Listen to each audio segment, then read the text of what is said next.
வாழ்க வளமுடன். ஹாய் சகோஸ். இதயம் மீட்டும் மெல்லிசை போல உங்கள் மனதை மயக்கப் போகும் எழுத்தாளர் தீபா பாபு அவர்களின் கற்பனை சிதறல்களுக்குள் நம் பயணத்தை தொடங்கலாமா? அத்தியாயம் 8. மேற்கூரையை வெறித்து படுத்திருந்தவளின் அலைபேசி ஏதோ தகவல் வந்ததற்கு அறிகுறியாக சத்தமிட்டு சினுங்கிவிட்டு அடங்கி போனது. நமக்கு யார் அனுப்ப போகிறார்கள்? ஏதாவது விளம்பர தகவலாக இருக்கும் என அசட்டை செய்து நிர்மலமாக இருந்தாள் சஞ்சனா. மீண்டும் ஒரு ஒளி வரவும் புருவங்களை சுருக்கியவள் அதனை கையில் எடுத்தாள். என்ன செய்ற? சாப்பிட்டியா? பார்வையை இடுக்கி தகவல்களை படித்தவள், யார் அது, பொது நம்பரா இருக்கு என யோசனைக்கு செல்லும் பொழுதுதான் அவன் நினைவு வந்தது. வேகமாக சஞ்சய் என தட்டச்சு செய்தாள். யாப், இட்ஸ் மீ. வை, இன்னும் நம்பர் சேவ் பண்ணலையா? கொஞ்சம் பிஸியா இருந்துட்டேன். ஓ, அப்படின்னு பிஸியா இருந்த? அதற்கு பதில் சொல்லாமல், நீ என்ன இன்னைக்கே சாட்டிங் ஆரம்பிச்சிட்ட? இன்னும் 1 day டைம் இருக்குல்ல என்று எதிர்கேள்வி கேட்டாள். ஆமாமா, மறந்துட்டேன் என்று சில அப்பாவி இமோஜிகளை அனுப்பியிருந்தான். அத்தனை நேரம் இருந்த இறுக்கம் தளர்ந்து இதழ்களை மடித்து சிரித்தவள், ஓகே, குட் நைட் என அனுப்பினாள். இரு, சாப்பிட்டியான்னு கேட்டதுக்கு இன்னும் பதில் சொல்லல நீ? தனக்குள் அலுப்புடன் உச்சு கொட்டியவள், இல்லன்னு சொன்னா என்ன செய்ய போற? சமைச்சு தரப்போறியா இல்ல வாங்கி தரப்போறியா என்று கோபமான இமோஜிகளை போட்டுவிட்டாள். அவனிடம் பதில் இல்லை. அவள் பார்த்திருக்கும் பொழுதே இணையத்தை விட்டு சென்று விட்டான். உள்ளுக்குள் சிறிது ஏமாற்றமாக உணர்ந்தவள், அவன் யாரோ எவனோ, பைத்தியமா நீ என தன்னைத்தானே கடிந்தபடி முயன்று அவனை ஒதுக்கி தள்ளினாள். 1/2 மணி நேரம் கடந்து வயிற்றில் பசி வேறு கிள்ளியது. ஆனாலும் சமைத்து சாப்பிடுவதற்கோ வெளியே சென்று சாப்பிடுவதற்கோ அவ்வளவு ஏன் ஜொமேட்டோ ஸ்விக்கியில் ஆர்டர் போட கூட தோன்றாமல் மனம் தனிமையில் சோம்பலாக கிடந்தது. திடமென்ற அறையின் அமைதியை கிழித்துக் கொண்டு அவள் கைபேசி இன்னும் சேர்க்க, இது வேற என்று கடுப்புடன் எடுத்து காதில் வைத்து, ஹலோ என்றாள் அதட்டலாக. எதிர்புறம் சில நொடிகள் மௌனித்து விட்டு, சஞ்சனா மேடம் என தயக்கத்துடன் இழுத்தது. யாருடா இவன் என தனக்குள் குழம்பி, எஸ் என்றாள். மேடம், உங்களுக்கு ஃபுட் டெலிவரி வந்திருக்கு. என்ன என்று திகைத்தவள், நீங்க என்று விசாரித்தாள். நான் ஸ்விக்கில இருந்து வரேன், உங்க வீட்டு கேட்ல தான் வெயிட் பண்றேன் மேடம், கொஞ்சம் சீக்கிரம் வர முடியுமா? பட் நான் ஆர்டர் போடலையே. வந்து சஞ்சனா தானா, கன்ஃபார்மா என்றாள் சந்தேகமாக. ஆமா மேடம், உங்க பேர் தான், இந்த அட்ரஸ் தான். ஓ, இதோ வரேன் என இணைப்பை துண்டித்து அவசரமாக கீழிறங்கி செல்லும் நேரம் ஒருவேளை சஞ்சயின் வேலையாக இருக்குமோ என்று இதயம் தடதடத்தது. உணவை பெற்றுக்கொண்டு தயக்கத்துடன் உள்ளே வர வரவேற்பு அறையில் அமர்ந்திருந்தவர்களின் பார்வை அவளை ஊடுருவியது. எப்பொழுதும் அதை அலட்சியப்படுத்தி கடந்து விடுபவளுக்கு தற்பொழுது அவனின் நினைவு வேறு உள்ளுக்குள் சங்கடத்தை உண்டு பண்ணியது. மௌனமாக மேலேறி வந்து அரைக்கதவை சாற்றியவள் மீண்டும் ஒரு முறை அதிலிருந்த பெயரை உறுதிப்படுத்திவிட்டு விரைந்து தன் பேசையை கையில் எடுத்தாள். அதே நேரம், பார்சல் வந்துருச்சா என்று கேட்டு அவனிடமிருந்து தகவல் வந்தது. தொண்டை அடைத்து கண்கள் கலங்கிவிட அவனுக்கு பதிலளிக்க தோன்றாது அப்படியே படுக்கையில் அமர்ந்தாள். Hello, are you there? அனைத்தையும் அவள் பார்ப்பதாக அவனுக்கு புலனம் காண்பித்துக் கொடுக்க, அப்புறையே ரிப்ளை பண்ண மாட்டேங்கிறா என தனக்குள் முனகியவன், சஞ்சனா என்னாச்சு என்று அனுப்பினான். அவள் இமைகள் தாண்டி விழிநீர் கன்னம் தொட்டு இறங்க தனிமை தரும் வருத்தமும் துக்கமும் பெண்ணின் இதழ்களை பிதுங்க செய்தது. ஹே, கால் பண்ணட்டுமா? உள்ளம் திடுக்கிட, வேணா என பதறி அடித்து மறுத்து அனுப்பினாள். என்கிட்ட பேச அவ்வளோ பயமா என கேட்டு வரிசையாக கண்களில் நீர் வழிய சிரிக்கும் இமோஜிகள் வந்து குவிந்தது. ஹலோ, எனக்கு என்ன பயம்? அப்புறம் இவ்வளவு நேரம் ரிப்ளை பண்ணாதவ இதுக்கு மட்டும் வேகமா மெசேஜ் பண்ண? நான் உன் மெசேஜ பாக்கல. பொய் சொன்னாலும் பொருந்த சொல்லணும். அதான் நீ பார்த்ததை எனக்கு ப்ளூ டிக் காமிச்சு கொடுத்துருச்சே என மீண்டும் அதே சிரிக்கும் ஸ்மைலிகளை அனுப்பி இருந்தான்.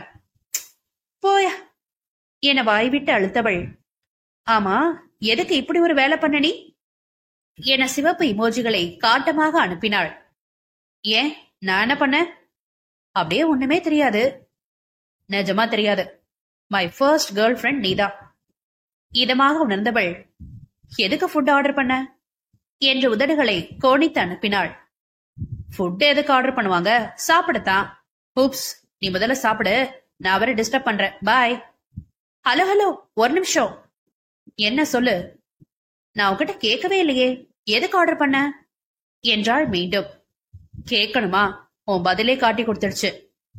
நான் என்ன அனுப்புனேன் என தனக்குள் குழம்பியபடி தகவல்களை கீழே நகர்த்தி மேலே சென்று பார்க்க முயன்றாள். அதற்குள் அவனை ஏதோ அனுப்பி இருக்க திரும்பவும் கீழே வந்தாள். என்ன முழிக்கிற போல இருக்கு? சாப்பிட்டியான்னு ஒரு கேள்வி கேட்டா ஆமா இல்லன்னு ரெண்டுல ஒண்ணு சொல்லணும். அதை விட்டுட்டு நீ சமைச்சு தரியா வாங்கி தரியான்னு கேட்டா என்ன செய்ய முடியும்? எனக்கு சமைக்க தெரியாது, அதான் வாங்கி அனுப்பிட்டேன்.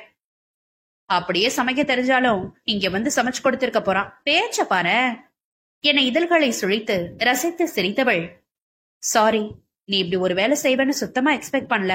சும்மா விளையாட்டுக்கு தான் அப்படி அனுப்பின. ரியலி ஃபீலிங் வெரி பேட் என்று சோகமான ஸ்மைலிகளை அனுப்பினாள். அதெல்லாம் ஒண்ணும் இல்ல, கூலாரு. நீ ஏதோ அப்செட்ல இருக்கன்னு புரிஞ்சதுனாலதான் ஆர்டர் பண்ண. அவன் பதிலில் செய்வதறியாது மலைத்தவளின் மனது என்ன மாதிரியான மனிதன் இவன் என்று பிரமித்தது.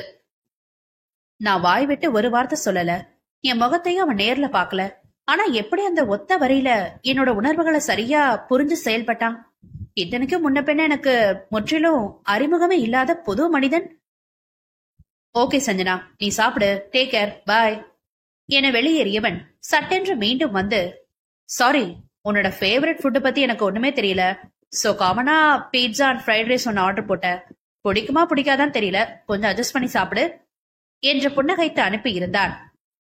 You are such a wonderful man, யார் என்று இதயம் மயங்க ஸ்லாகித்தவள், எனக்கு ரெண்டுமே பிடிக்கும், சாப்பிடுவேன், don't worry, and thanks a lot for this wonderful food என்று கைகளை குவித்து அனுப்பி வைத்தாள். வயிறும் உள்ளமும் ஒரு சேர நிறைவாக உண்டு முடித்தவள் தன்னை சுத்தப்படுத்திக் கொண்டு வந்து அமர்ந்தாள். சஞ்சயின் நடவடிக்கையில் பெரிதும் நெகிழ்ந்து கிடந்தது பெண்ணின் இதயம். இவள் நலனின் அக்கறை கொண்டு யார் எப்பொழுது எங்கே இவளுக்கு இறுதியாக உணவு வாங்கி கொடுத்தார்கள் என எவ்வளவு யோசித்தாலும் சிறிதும் பிடிபடவில்லை. அவ்வளவு ஏன், இதுவரை யாரும் சாப்பிட்டாயா என்று கூட கேட்டு எத்தனை வருடங்களாகிவிட்டது. பெற்றவரே எனக்கு என்ன வந்தது என்று தண்ணீர் தெளித்துவிட்டு ஒதுங்கிக் கொண்டார்தானே என கசப்புடன் புன்னகைத்தாள். நான் தப்பு செய்து விட்டேன் தான். ஆனால் லேசாக தலையை உலுக்கிவிட்டு அதிலிருந்து வெளியே வந்தவள் அலைபேசியை எடுத்து சஞ்சய்க்கு தகவல் அனுப்பினாள். ஃபுட்டு சூப்பரா இருந்தது, தேங்க்யூ சோ மச். அவன் பார்க்கவில்லை. தூங்கியாச்சா என அடுத்து அனுப்பினாள். இல்ல, 10 மணிக்கு மேல ஆகும், சும்மா த்ரில்லர் வீடியோஸ் பார்த்துட்டு இருக்கேன்.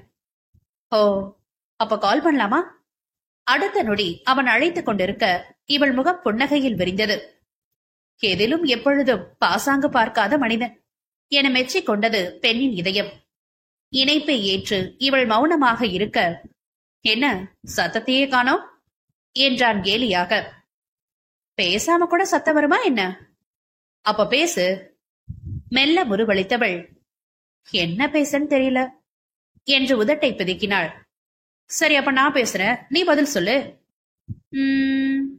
என இழுத்து, ஓகே, பட் எனக்கு சொல்ல தோணலன்னா சொல்ல மாட்டேன் என்றாள் வேகமாக. Sure, that's your wish. Right, let's start. Fine. என்ன படிச்சிருக்க? நானா? அதெல்லாம் குழப்பி குழப்பி படிச்சிருக்கேன். வாட்? ஏன் அப்படி? அது என்னவோ அப்போதைக்கு என்ன தோணுதோ அதை செஞ்சேன். சரி, அப்படி என்னதான் படிச்ச சொல்ல கேப்போம். ஃபர்ஸ்ட் யூஜில ஃபேஷன் டிசைனிங் படிச்சதுன்னு படிச்சேன். செகண்ட் பிஜில திடீர்னு எம்ஏ இங்கிலீஷ் லிட்ரேச்சர் எடுத்தேன். தென் ஜாபுக்காக advance diploma secretarial and administrative studies முடிச்சேன். மை காட், ரொம்பவே சுத்தி அடிச்சு குழப்பிதான் படிச்சிருக்க. ஃபைனலா இப்ப எந்த ஃபீல்ட்ல தான் ஒர்க் பண்ற? ஒரு பிரைவேட் கன்சர்ன்ல எக்ஸிகியூட்டிவ் ஆபீஸ் அட்மினிஸ்ட்ரேட்டரா இருக்கேன். பரவாயில்ல, அங்கேயே ஏதாவது புதுசா சொல்லுவியோன்னு நினைச்சேன். Not bad. உன் பிஜிக்கும் டிப்ளமோக்கும் ரிலேட்டட் ஜாப் தான். நடுவுல உன் ஃபேஷன் டிசைனிங் தான் வேஸ்டா போயிடுச்சு போல இருக்கு. இட்ஸ் ஓகே, எனக்கு பிடிச்சதை படிச்சேன்னு ஒரு திருப்தி இருக்கு. It's enough for me. அதுவும் சரிதான். கம்பெனி எங்க இருக்கு? அவள் பதில் கூற, உன்னை பத்தி இத்தனை கேக்குறேனே, என்னெல்லாம் எதுவும் கேட்க மாட்டியா நீ என்று சலுகையாக வினவினான். அதுக்கு என்ன, நீயே எல்லாம் வரிசையா சொல்லு, நான் கேக்குறேன் என்றாள் இலகுவாக. அவன் எல்லாம் சொல்லி முடிக்க, அப்போ உன் அப்பா கூட சண்டை போட்டு வீட்டை விட்டுட்டு போயிட்டியா நீ என பரபரப்பாக கேட்டாள். அதான் சொன்னனே, அதுல கிடைச்ச லெசன்ல தான் இப்ப எங்க பிசினஸ நல்லா தெளிவா பிளான் பண்ணி பாத்துக்கிறேன். ஓ, ஆனா உங்க வீட்டுல அதுக்கு உன் மேல கோவப்படலையா? விட்டுருவாங்களா? கொஞ்சம் கோவிச்சுட்டாங்கதான். அப்புறம் சரி, என்ன இருந்தாலும் நம்ம பையனாச்சேன்னு மன்னிச்சு விட்டாங்க. ஆஹா என்றவளின் மனதில் அவளின் கடந்த காலம் ஓடியது. என்ன யாரும் அப்படி நம்ம பொண்ணுதானேன்னு மன்னிச்சு ஏத்துக்க முன் வரலையே. 2 பக்கமுமே மொத்தமா ஒதுக்கித்தானே வச்சுட்டாங்க. பெண்ணின் இதயம் ஊமையாய் கண்ணீர் வடிக்க, ஹலோ சஞ்சனா என்ற அவனின் வேகமான அழைப்பில் சட்டென்று சுதாரித்தாள். ஆ, இருக்க. என்னாச்சு, சைலண்ட் ஆயிட்ட? இல்ல, யாரோ கதவை தட்டி கூப்பிட்ட மாதிரி இருந்துச்சு என சமாளித்தாள். அதை உணர்ந்து கொண்டவன் மேலே கிளறாமல், சரி உன்னோட ஃபேமிலி சிப்லிங்ஸ் பத்தி சொல்லு என்று விசாரித்தான். பெண் சிறிது மௌனம் காக்க, உனக்கு விருப்பம் இல்லைன்னா சொல்ல தேவையில்ல, அந்த ஜென்யூன் கண்டிஷன்ல தான் நம்ம பேசவே ஆரம்பிச்சோம் என்று கூலாக அவளை விடுவித்தான். இல்ல அப்படி இல்ல, வந்து என் அப்பாவோட ஃபர்ஸ்ட் ஒய்ஃப் பொண்ணுதான் நான். அம்மா இல்ல, அப்பா. அப்பாவோட செகண்ட் ஃபேமிலியில அவருக்கு 2 பசங்க இருக்காங்க என்றாள் தடுமாற்றத்துடன். அவனுக்குத்தான் அது நன்றாக தெரியுமே. அதனால் உண்டான பாதிப்பால் தான் பெண்ணின் வாழ்வு இத்தனை தூரம் திசை மாறி சிக்கலாக இருக்கிறது என்பதும் அவன் அரைகுறையாக அறிந்திருக்கும் விஷயம்தானே என்று எண்ணி பெருமூச்சு விட்டான். குறைந்த நாட்களே அறிமுகமான ஒரு மனிதனிடம் தன்னை பற்றி இவ்வளவு வெளிப்படையாக கூறுகிறோமே என அவள் மனதில் லேசாக உறுத்தினாலும், அவனின் ஒவ்வொரு நடத்தையிலும் பேச்சிலும் தான் எத்தனை கண்ணியமான மனிதன் என்பதைத்தான் அவன் நேரடியாக வெளிப்படுத்துகிறானே. இன்னும் எதற்கு குழம்ப வேண்டும் என்று மெல்ல தேற்றிக் கொண்டாள்.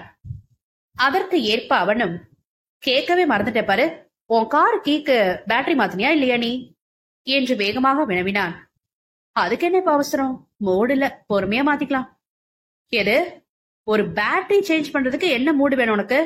முதல் வேலையா நாளைக்கு நீ மாத்திர என கட்டளை இட்டான். இப்போ ஏன் நீ இப்படி ஓவரா ரியாக்ட் பண்ற? ஓவரா ரியாக்ட் பண்றனா? சொல்ல மாட்ட நீ. அன்னைக்கு அதனால என்னென்ன அட்டகாசம் செஞ்சது தெரியுமா என்று நடந்த நிகழ்வை அவன் அப்படியே எடுத்துரைக்க பெண் வாயை மூடி சிரிக்க ஆரம்பித்தாள். நட்புகள் எல்லாரும் நம்ம சேனலை மறக்காம சப்ஸ்கிரைப் பண்ணுங்க. கதையை கேளுங்க, லைக் பண்ணுங்க, கமெண்ட் பண்ணுங்க, பிடிச்சவங்க ஷேர் பண்ணுங்க. நன்றி.